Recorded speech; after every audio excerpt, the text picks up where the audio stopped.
Okey, bismillahirrahmanirrahim. Assalamualaikum warahmatullahi taala wabarakatuh. Salam sejahtera. Boleh dengar suara cikgu ya? Kalau boleh dengar mungkin angkat tangan. Boleh Boleh cikgu. cikgu. Okey, terima kasih Ibu. Terima kasih Mary. Okey, terima kasih. Boleh turun tangan. Okey. Cikgu nak confirm saja pastikan anda dengar lah. Okey. Kalau ikut senarai ni kita ada 18 orang pelajar. Tahniah, terima kasih yang dapat hadir pada kelas pagi ini. Okey, kalau cikgu ikut senarai yang attendant ni baru ada 6 orang. So tak apalah, nanti sementara cikgu mulakan kelas, anda boleh teruskanlah tuliskan rekod attendant masing-masing. Nanti kita akan semak kemudian. Okey, terima kasih pelajar-pelajar semua yang dapat hadir pada pagi ini. Tahniah. So bertemu kembali kita ke kelas PDPR kita. InsyaAllah kita akan kelas ni sehingga akhir bulan 8 ataupun mungkin awal bulan 9 lah. Okey, itu ikut perancangannya lah. Itu pun bergantung pada situasi semasa ataupun terkini di negara kita lah. Kalau ikut kemarin ataupun semalam punya statistik, kita dah melimpasi 17,000 kes sehari lah COVID ni untuk pengetahuan dan ingatan bersama pelajar. So kita dah mencapai sasaran, bukan sasaran yang bagus lah sebenarnya. Okay, kita telah mencapai rekod lah 17,000 kes ke atas untuk semalam, dan negara kita telah mencatatkan jumlah kes COVID daripada tahun 2020 hingga terkini dah mencapai 1 juta kes lebih. So ini sesuatu yang kita perlu ambil perhatian dan perkara yang serius lah. Kalau kita kecilkan sedikit skopnya di negeri Sabah pun, pelajar-pelajar semua ya, semalam di Sabah pun dah meningkat begitu mendadak sekali. Tak salah itu 7% itu. Sudah dah meningkat begitu tinggi dah. Berbanding sebelum ni kita berada di skala 100-200 kes sehari, dia meningkat hampir 3 kali ganda. So ya, di kesempatan ini cikgu ingin mengingatkanlah para pelajar tentang pentingnya menjaga SOP, kekalkan penjarakan fizikal, tidak suka sewenang-wenangnya keluar rumah tanpa urusan. Pelajar-pelajar di rumah antara tempat yang selamat lah. Okey, antara tempat selamat kekalkan di rumah dengan memastikan sentiasa mengamalkan membersihkan tangan, mencuci mulut dan sebagainya, mencuci tangan, menutup hidung dan mulut kalau keluar. Okey. Pelajar, so hari ini kita akan sambung. Kita ada 5 minggu lagi oleh kepanjangan untuk PDPR, dan selepas tu kita tengok nanti macam mana pertemuan seterusnya. So ada 2 perkara lah cikgu nak maklumkan. Pertama iaitu semua pun sudah maklum, minggu hadapan anda akan ada OCAD 1 Olimpiad tingkatan 1, ujian lah. Nanti cikgu boleh sharekan dekat kelas punya group. Dan cikgu rasa anda pun dah maklum lah daripada subjek masing-masing yang akan ada. Untuk RBT kita tidak ada OCAD 1 lah. Tapi untuk subjek-subjek lain yang ada OCAD 1, dia ada dia punya ujian OCAD 1 lah. Ujian OCAD 1 ni ujian asas sajalah, yang sepatutnya dilaksanakan pada semester pertama, tapi oleh kerana pandemik ni menyebabkan kita terpaksa tunda ke semester kedua. Itu perkara pertama. Perkara kedua, tahniah, terima kasih. UP3 kita telah selesai. Kita dah buat 2 kali test. Okey, UP 3.1, 3.2, dan gabungan 2 markah ni lah yang akan represent untuk 100 markah. Dia akan represent untuk anda punya markah PNG untuk semester kedua nanti. Ada portion dia. Okey. So tahniah, terima kasih. Cikgu kira kalau ikut rekod 100% lah pelajar semua dapat menjawab lah. Maksudnya semua pelajar menjawab. Cuma ada seorang saja yang menjawab satu saja. UP 3.1 dia tak lengkap, maka markah dia per 50 saja. Okay, yang lain-lain alhamdulillah, tahniah, anda telah berjaya melengkapkan UP 3.2. So nanti bulan Ogos kita akan ada UP 4 pula. Okay. So kita akan buat secara berkala begitulah secara atas talian. So minta kerjasamalah pelajar-pelajar, pastikan terus aktif di kelas, terus memberikan kerjasama dan komitmen menghantar tugasan yang diberi sepanjang PDPR, dan juga attend kelas. Kalau tidak ada masalah lain, tolong attend kelas. Kalau ada isu masalah internet, ada urusan-urusan kecemasan dan sebagainya, maklum lebih awal dengan cikgu. Okey, supaya kita dapat bantu memberi tugasan-tugasan lain. Dan cikgu minta kerjasamalah pelajar-pelajar yang masih tidak hantar tugasan, pastikan hantar tugasan on time lah. Cikgu menyarankan anda hantar di hari yang sama supaya kita boleh rekodkan dalam pelaporan PDPR kita anda telah menghantar tugasan. Walau bagaimanapun jika ada isu-isu lain, tolong PM cikgu. Sebelum petang tu dah PM cikgu, maklumkan cikgu apa isu yang menyebabkan anda tidak dapat hantar tugasan yang diberi. Okey, mungkin anda ada urusan-urusan kecemasan, urusan-urusan lain yang menyebabkan anda terpaksa delay, terpaksa hantar waktu malam, dan maklum pada cikgu. Supaya tidaklah cikgu terkejar-kejar kepada anda, kena PM, kena tanya setiap hari di dalam grup. Itu juga mohon kerjasama lah untuk semua subjek, bukan saja subjek RBT, begitu juga subjek-subjek lain supaya kita komitmen tu terus cemerlang lah. Cikgu pun akan memastikan tugas yang diberi itu tidak terlalu sukar ataupun terlalu panjang masa diperlukan untuk menyiapkannya. Kita akan cuba pastikan tugasan itu mudah, dapat disiapkan dalam tempoh masa yang sepatutnya lah dan tidak membebankan anda lah. Okey, belajar, terima kasih. So untuk hari ini kita akan sambung kita punya PDPR. Okey, kalau maklum sebelum-sebelum ini pun kita tidak akan lama di atas talian, sekitar setengah jam, 40 minit. Sebab itulah cikgu maklumkan lebih awal, di awal pagi tadi supaya pelajar-pelajar bersedia. Cikgu tidak mahu nanti pelajar lewat masuk dan bila masuk saja habislah sesi kita. Rugilah. Okey, walau bagaimanapun cikgu akan buat alternatif, cikgu akan uploadkan nanti berperingkat rakaman-rakaman kelas kita ni di YouTube channel cikgu dan nanti pelajar-pelajar boleh gunakan masa yang lain lah. Contohnya kalau dia tertinggal kelas dan sebagainya, boleh gunakan waktu-waktu senggang yang lain untuk menonton kembali rakaman kelas-kelas kita di link YouTube cikgu nanti. Okey, terima kasih pelajar-pelajar. So kita akan juga akan share screen, kita akan kita akan pergi pada seterusnya yang hari ini. Okey, so untuk hari ini pelajar-pelajar, kalau kita dah bincangkan, masih ingat perjumpaan kelas kita pada 12 hari bulan 7, iaitu 2 minggu lalu, sebelum cuti raya haji ataupun cuti pertengahan semester 2 fasa 1, kita dah bincangkan yang ini. Okey, kalau masih ingat, cikgu pun dah bagi latihan, iaitu kita membincangkan tentang ni, gaya visual ni. Okey. Ini kita ni kita telah bincangkan tentang gaya visual lakaran. Ada dua gaya visual lakaran yang kita bincangkan pada jumpaan sebelum ini, iaitu rendering dan juga satu lagi dah kita bincangkan iaitu dipanggil sebagai kesan cahaya dan bayang. So, tahniah, terima kasih, cikgu harap anda dah jelas dan anda pun dah buat latihannya dan latihannya telah dihantar. So far, tahniahlah. Ada sebahagian pelajar dapat cantik lakarannya, cikgu tengok kemas dan begitu tersusunlah, nampak labeling dan sebagainya. Kalau bagaimanapun ada sebahagian pelajar lagi yang masih perlu buat peningkatan lah dari segi pemantapan, menghasilkan lakaran yang lebih baik dan lebih jelas. Okey. So kalau itu yang perjumpaan 2 minggu sudah. So untuk minggu ini kita akan fokus seterusnya pelajar-pelajar. Kita akan menyambung perkara tentang lakaran ini. Lagi ini pun kita dah bincang sebenarnya dalam minggu lalu, perjumpaan sebelum ini. Sekali lalulah kita dah bincangkan lakaran 3D dan 2D. Okey, maksudnya menghasilkan satu produk lakaran 3D berdasarkan lakaran 2 dimensi. Ya, ini cikgu pun dah bincang, cuma kita nak go through sikit lagi supaya cikgu lihat daripada tugasan yang dihantar, ada sebilangan pelajar yang menghantar lakaran 3D dia tidak jelas lagi. Maksudnya dia tidak dapat gambaran yang betul macam mana menghasilkan lakaran 3D yang betul. Okey, so ini kita go through sedikit sebelum kita masuk yang hari ini fokusnya ialah 4.1.4. Okey. So pelajar kena ingat satu perkara. Kalau kita kata menghasilkan lakaran 3 dimensi, maksudnya dia ada 3 sudut pandangan. Okey. Okey, asasnya daripada lakaran 2 dimensi. Apa yang dikatakan lakaran 2 dimensi pelajar-pelajar? Dia hanya melihat daripada 2 sudut pandang, iaitu pandangan atas ataupun dipanggil pandangan pelan, dan yang kedua adalah pandangan hadapan. Seperti contoh rajah 4.21, okey, iaitu dapur gas dengan tong sampah ni. Kalau kita hanya melakarkan 2 dimensi, maka dia hanya nampak pandangan dapur gas itu daripada pandangan atas dan juga pandangan daripada hadapan sahaja. Okey. Manakala seperti contoh tong sampah ini pun begitu juga. Kalau dikata pandangan 2 dimensi, dia akan nampak daripada atas. Macam mana? Daripada pandangan atas dia, pelan dia lah, nampak bahagian penutup dia saja. Dan bahagian pandangan hadapan, dia akan nampak tong sampah itu tanpa melihatkan pandangan yang ketiga. Itu dipanggil pandangan 2 dimensi. Jadi bila cikgu kata buat latihan untuk menghasilkan lakaran 3 dimensi daripada 2 dimensi, apa lakaran cikgu minta itu ialah back tangan, kan? Back yang kita bagi lakaran gambar latihan itu back. Maka kalau kita kata 3 dimensi pelajar-pelajar, maka sepatutnya dia akan menghasilkan satu lagi sudut pandangan.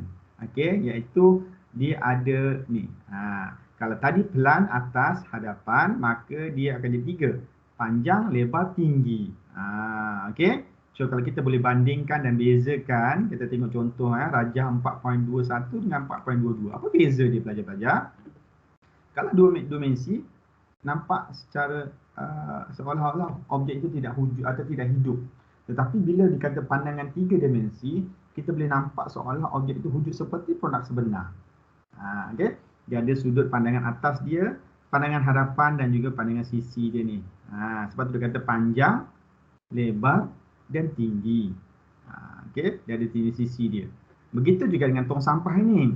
Bila kita kata dia sudut pandangan 3 dimensi, maka dia bukan hanya ada daripada atas dan hadapan yang sebelum ini, tetapi dia ada sudut pandangan sisi dia, tepi dia ni.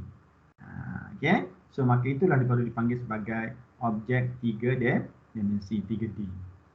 Okey, so ini perlukan buat latihan yang banyak lah belajar-belajarnya. Sebab apa?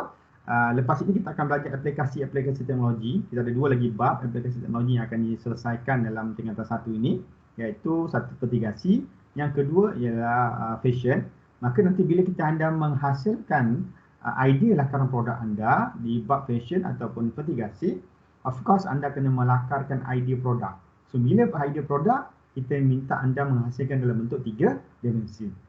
So anda kena lakarkanlah dengan jelas supaya kita dapat gambaran sebenar macam mana bentuk objek yang anda cuba hasilkan tersebut. Boleh ya belajar-belajar? Dapat setakat ni? Boleh juga dapatkan respon. Takut cikgu cakap seorang-seorang saja. Boleh dapat respon. Kalau kata okey boleh. Dapat cikgu. Boleh cikgu. Okey, terima kasih Abu. Adib okey, terima kasih angkat tangan. Kalau kita tengok dalam record ni, so far ada 22 orang. Maksudnya ada 6 orang yang tidak dapat hadir. Setakat ni cikgu tak semak SMS terkini, WhatsApp terkini. Kalau ikut WhatsApp tadi ada seorang saja baru yang maklum buat cikgu. Dia ada isu tak dapat hadir lah. Sebab ada masalah lain dan sebagainya. Aku harap yang lain-lain dapat hadir. Okey. Pelajar-pelajar semua. So kita sambung seterusnya. Okey, kalau kita dah recap balik yang lama, kita dah bincang yang tadi kita recap balik yang perjumpaan 2 minggu sudah. So yang hari ni kita akan fokus yang seterusnya lah. Yang ni kalau dah selesai kita akan pergi yang ini. So, kita akan membuat pemilihan, itu 4.1.4, boleh rujuk dalam buku teks masing-masing pada muka surat 93. Okey, 93 dalam buku teks masing-masing. Kita akan membincangkan di sini, selepas kita membuat lakaran 3 dimensi, kita akan membincangkan di sini ialah membuat pemilihan lakaran produk terbaik berdasarkan elemen reka bentuk. Apa itu elemen reka bentuk? Kita dah belajar dalam bab 1 sebelum ini. Dia ada elemen, dia ada prinsip. Ada berapa elemen, ada berapa prinsip, anda pun dah tahu dah. Kalau tak pasti, rujuk balik bab 1 di hadapan sana. Ada dia punya penerangan lebih detail. Apa itu prinsip dan apa itu elemen. Okey. Bagi pelajar yang baru masuk, mungkin masuk masa yang lambat, cikgu yakin dan percaya anda dah belajarlah di sekolah lama tentang bab 1 dan prinsip dan elemen tu. Okey. Okey, para pelajar semua. So yang ini kita akan fokuskan pada hari ini adalah 4.1.4. Okey. Bila kita dah membuat satu lakaran, sebab tu cikgu minta 2 minggu sudah anda menghasilkan lakaran. Okey. So minggu ni kita akan buat lakaran lagi. Aktiviti kita akan melakar lagi. So dalam bab ni memang kita kena banyak buat lakaran dan teruskan membuat lakaran supaya kita ada kemahiran yang tinggilah untuk menghasilkan lakaran yang cantik dan kemas. Okey. Pelajar-pelajar, bila kita telah membuat lakaran, peringkat seterusnya, ini kira peringkat di mana kalau kita nanti nak menghasilkan produk sebenar, ini antara proses atau peringkat ni kita perlu kenal pasti, iaitu kita mengenal pasti elemen reka bentuk. Okey. So contohnya dalam lakaran di buku teks ini pada muka surat 93, dia ada 3. So kita kena menghasilkan 3 nanti lakaran produk. So mana-mana proses pun nanti bila kita nak membina produk kita dalam idea produk, dalam aplikasi vertigasi ataupun fashion, so anda tetap akan menghasilkan idea yang 3. Sebab apa kita kena menghasilkan 3? Sebab kita nak buat pemilihan nanti. Manakah idea produk yang terbaik? Yang terbaik tu baru kita akan bina. Jadi kalau kita hanya melakar 1, so macam mana kita nak buat pemilihan? Sebab tu kena buat 3. Sekurang-kurangnya kalau dalam penghasilan produk sebenar pun anda mungkin ada masalah nak menghasilkan 3, sekurang-kurangnya kena hasilkan 2. Sebab apa kena 2? Sebab kita ada perbandingan antara produk A dengan produk B. Idea A dengan idea B. Okay, contohnya di sini, kita ada 3 lakaran topi ni kalau kita boleh tengok. So lakaran A, lakaran B dan lakaran C. So apa yang kita akan nilai? Kita akan tengok dari aspek-aspek elemen-elemen yang ada. Okey, contohnya produk A, dia ada warna. Dia ada elemen warna di sini, dia kata ini apa tujuan untuk siapa. Okey, dari segi bentuk dia macam mana, dari segi estetika dia mungkin. Okey. Begitu juga produk B. Okey. Tekstur dia mungkin dia ada di situ. Okey, dia ada apa lagi? Elemen warna dia. Okey. Dan yang ketiga ni lagi cantik sedikit, yang C ni lagi pelbagai corak. Ni mungkin sesuai untuk golongan remaja, betul lah. Dia ada elemen-elemen warna dia dan macam mana elemen estetika, garisan dan bentuk dan sebagainya. So bila kita melihat ketiga-tiga nanti, proses seterusnya bila kita dah ada 3 lakaran, ialah kita pergi pada step seterusnya di sini. Iaitu kita akan membuat pemilihan produk, pemilihan lakaran produk terbaik berdasarkan elemen reka bentuk. Apa elemen reka bentuk kelas? Inilah yang kita dah belajar. Ada 7 tu kan? 7 ke 8? 7 ke 8 kelas? Boleh respon. Elemen reka bentuk ada berapa? 7. 7. 7 ke 8? Yakin tak yakin semua ni? 7 Okey, betul. 7 cikgu. Okey, terima kasih.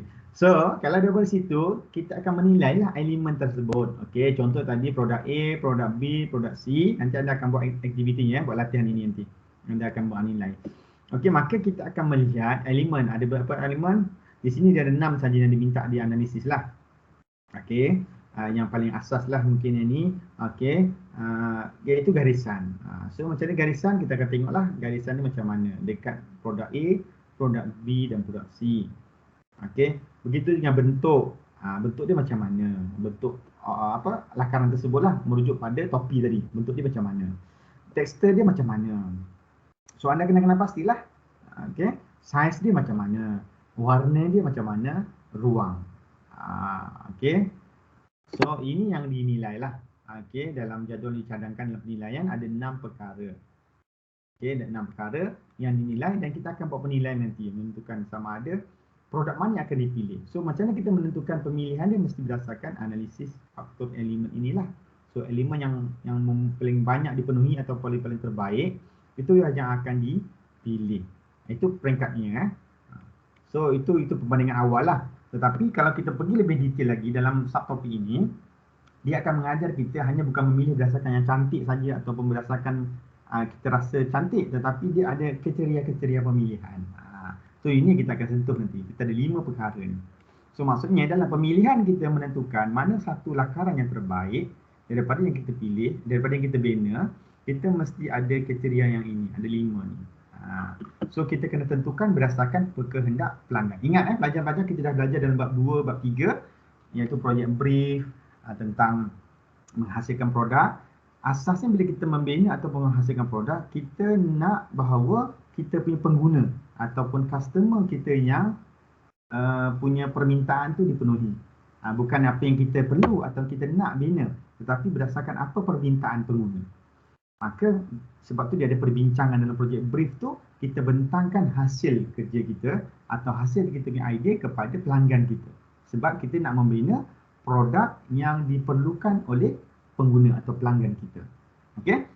So kriteria pertama yang perlu dinilai dalam kita punya lakaran, iaitu ialah tentang menarik perhatian pelanggan. Ada 5 kriteria ni kena ingat. Yang kedua dari segi warna seimbang dan sesuai. So maksudnya kita kena ada warna lah. Kalau kita tidak berwarna, kita kena kontras ni macam mana. Dalam elemen kontras pun boleh terima. Yang ketiga ialah bentuk mudah dihasilkan. Ini pun perlu diambil kira lah.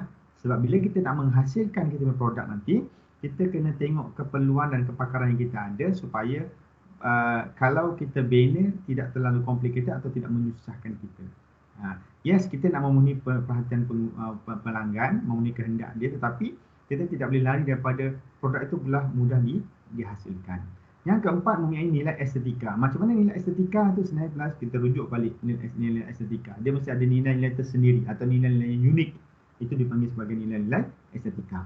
Dan yang terakhirlah maklumat lakaran lengkap. Apa maksud maklumat lakaran lengkap? Kalau kita tengok produk di sini, lakaran dia, mestilah ada label-label bahagian-bahagian dia. Okey, ada label-label, itu maksud maklumat lengkap. Yang terbaik lagi kita ada ukuran dimensi dia, berapa saiz dia ni, mungkin dalam sentimeter atau milimeter, kita boleh letakkan ukuran dalam lakaran kita supaya bila kita buat penilaian nanti di sini, dan dalam kriteria ini kita dapat pastikan produk yang kita pilih itu lengkap. Tidak dengar suara cikgu. Ya? Dengar ke? Ada respon, boleh dengar suara cikgu? Dengar cikgu. Boleh cikgu. Tadi siapa yang respon ke tak dengar ni? Sorry cikgu, tak nampak di skrin tadi. Boleh dengar kan? Okey. So yang tak dengar tu mungkin kena kuatkan volume ataupun mungkin line agak slow tu. Okey. So itu 5 yang kita akan lihat. So kita pergi satu-satu sebelum nanti kita terus balik pada latihan. Okey, pelajar-pelajar yang pertama ialah ni. Bila dia dah tengok pada sorry.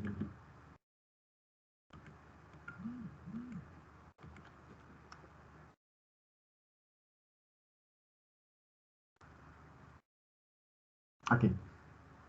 Kalau kita selepas kita tengok tadi yang sini, okey, belajar-belajar, kita selepas menilai ini, kita pergi yang kedua prosesnya, iaitu dipanggil borang penilaian pelanggan. Tu. Sebab apa mesti ada borang penilaian pelanggan? Sebab kita nak menghasilkan produk yang memenuhi keperluan pelanggan. So, maka perlu adalah satu simple borang penilaian pelanggan atau survey yang kita akan edarkan kepada pelanggan kita. Okey? Sebab info dia kata, anda perlu memastikan borang penilaian pelanggan diisi dengan lengkap sebelum menghantarnya semula. Apa maksudnya di sini?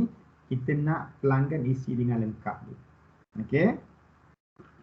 So kalau pelanggan isi dengan lengkap, sini contoh ni borang penilaian pelanggan, ada beberapa perkara yang dinilai lah. Okey, sini ada contoh, ada 9 perkara. Okey, ini aktiviti yang anda boleh buat nanti untuk kemudian lah. Okey, so kita akan tanyalah ada aspek-aspek tentang topi tu. Mana yang pelanggan akan nilai, akan pilih berdasarkan kita rasa dia. Dan kita akan buat analisis nanti, hasilnya berdasarkan mana pilihan yang utama yang memenuhi pilihan pelanggan. Itu perkara yang pertama tadi kan, kita nak pastikan kriteria dia memenuhi keperluan pelanggan. So macam mana nak memenuhi keperluan pelanggan, kita buat survey ataupun kita buat soalan selidik, borang, dan kita edarkan kepada sasaran pelanggan kita. Contohnya kalau topi itu siapa sasaran dia, mungkin kita nak sasarkan di kalangan remaja.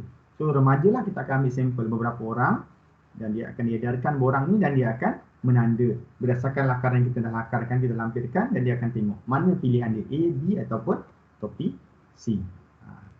Boleh setakat ni. Seterusnya, okey.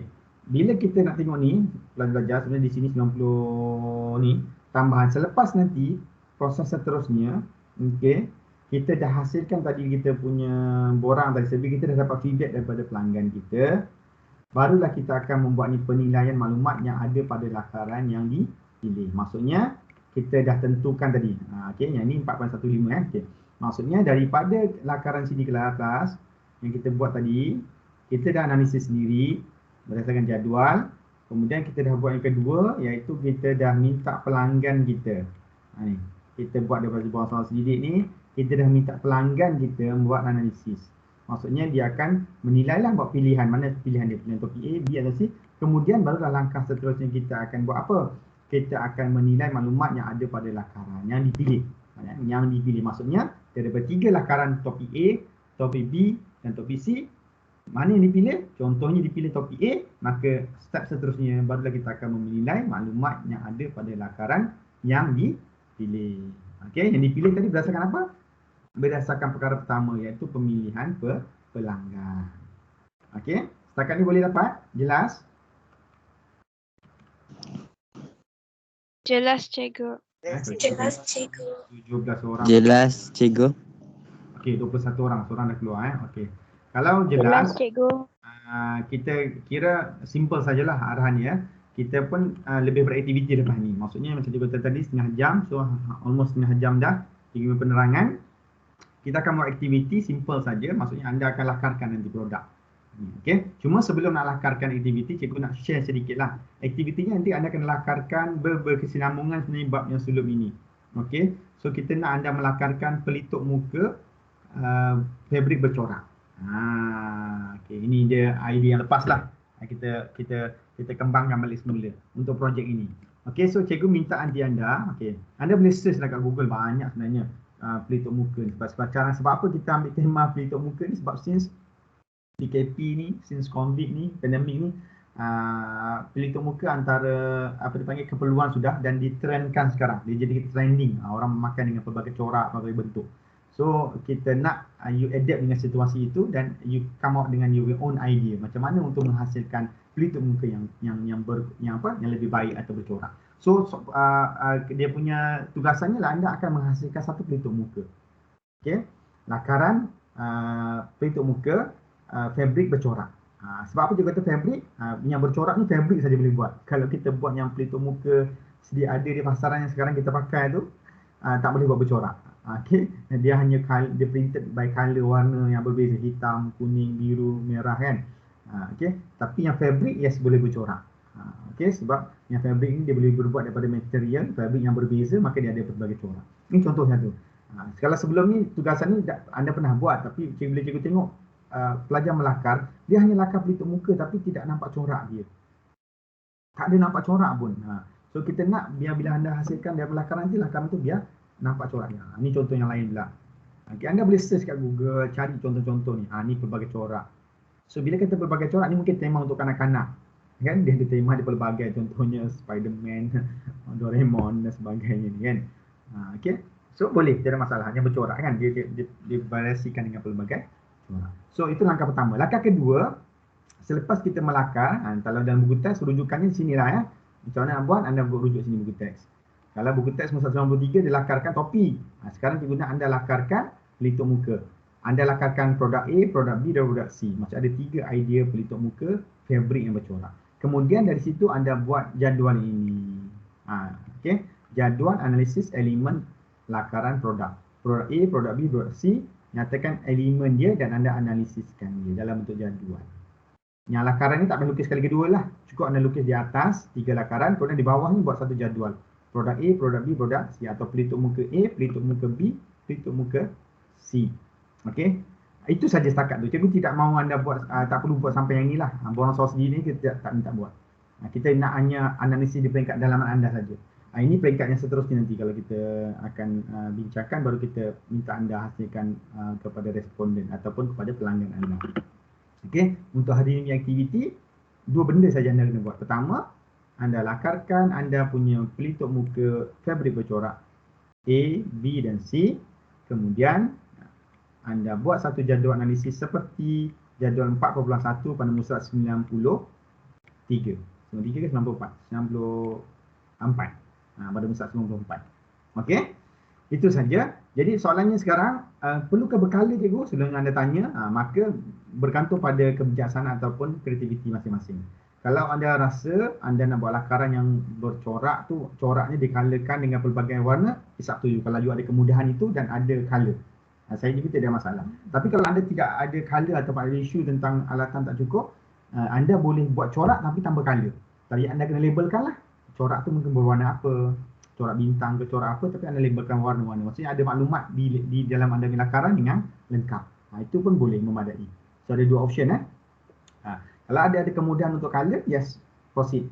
Atau kreativiti masing-masing boleh color atau warnakan ikut corak yang anda nak. Atau kalau anda tidak ada atau ada kekangan kemudahan tak dapatkan color dan sebagainya, gunakan pensel juga. Tetapi anda just lakarkan atau buatkan corak dia dan labelkan corak-corak yang anda buat tu. Contoh anda buat corak batik, corak bunga, corak daun dan sebagainya, anda buat corak dan anda labelkan corak bunga warna apa dan sebagainya. Jadi kita dapat gambaran keseluruhan dia. Maksudnya ada flexibility di sini. Cikgu tidak mahu nanti pelajar kata, cikgu saya tak ada color, tak boleh buat. Cikgu saya tak ada ni, tak boleh buat. You kalau tak ada color, buat cara kreatif yang lain, maksudnya you lakarkan tapi labelkan corak dia. Cumanya cikgu minta kerjasama pelajar-pelajar, tolong lakarkan gunakan pensel. Kita dah belajar awal-awal dalam lakaran, kita kena gunakan pensel. Lakaran tidak boleh gunakan pen. Kena usahakanlah pensel, cikgu rasa tidak ada masalah, semua ada pensel kan, pinjam adik-adik punya pensel boleh dapat. Okey, so ada persoalan tentang tugasan kita kelas? Sebelum kita akhiri kelas kita? Tidak, cikgu. Ya, Lukman. Okey, terima kasih Lukman. Tidak, cikgu. Mary, terima kasih. Lain, ada respon? Tidak, cikgu. Tidak, cikgu. Okay, kalau tak ada, itu saja. Cikgu akan bagi arahannya, detailnya dekat grup WhatsApp apa yang perlu dibuat. Okey, terima kasih atas kehadiran hari ini. Mungkin minta kerjasama buka kamera untuk kita ambil gambar sesi kelas kita.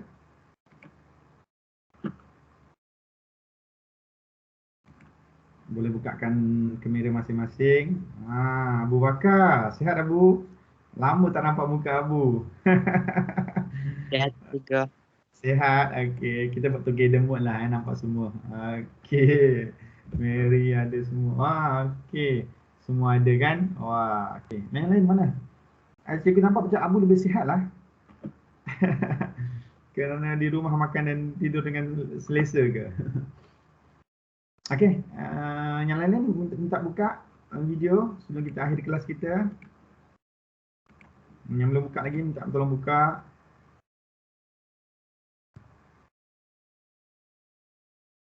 Mana orang yang lain ni? 2, 4, 6, 8 baru. Ramai tadi kan? Takkan dia orang tak dengar ni. Dia orang mungkin okey, boleh somebody kena ambil gambar, tolong bagi pihak. Siapa yang pakai tab atau handphone just print screen saja. Nanti share dia punya gambar di grup kelas kita. Cepat count lah 1 2 3. Siapa? Abu lah presiden. Boleh presiden. Boleh cikgu. Okey, cepat count 1 2 3. Dah. 1, 2, 3. Sudah cikgu.